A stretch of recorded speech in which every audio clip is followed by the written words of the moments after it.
আসসালামু আলাইকুম বন্ধুরা। গতকাল প্রায় 5 দিনের ট্যুরে সিলেট থেকে দিনাজপুর এবং বগুড়া নওগাঁর উদ্দেশ্যে রওনা দিলাম। এই মুহূর্তে গতকাল রাতে ট্রেনে সিলেট থেকে ঢাকা আসলাম। এখন ঢাকা কমলাপুর রেল স্টেশনে আছি। কিছুক্ষণ পরে আমাদের দিনাজপুরের ট্রেনে উঠব। তো আমরা এখন ট্রেনের অপেক্ষায় আছি। আজকে উত্তরবঙ্গের সবগুলো ট্রেনই লেট করেছে। আমরা মূলত যাচ্ছি এখানে একটি পারিবারিক ট্যুরে। আমার খালাতো বোন একটা শান্তর বাড়িতে, সাথে মামা, খালাতো বোন, বাইশও অনেকেই আছেন। 5 দিনের এই ট্যুরে বিভিন্ন জায়গায়, আশা করছি আমি সবগুলো জায়গায় ভিডিওতে আপনাদেরকে দেখাবো ইনশাল্লাহ।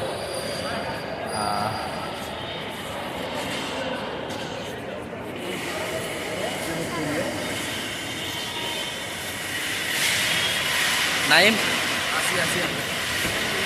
নাইম, মুন্না, জলিল আর জিহান আর আমার দেখো যাই নাইম। আমরা যাইলাম দিনাজপুর, যাইরাম তাই এটা লইয়াই বা কোতে আম লেচু টেচু এটা লইয়াই বা এটা তো অলরেডি ফাটাইছে। পাঠাইছে। জিহান তুমি যাই আমার কিছু করার নাই, আমি নয়া জায়গা যাই না, আরাম হয়ে যায়। জানি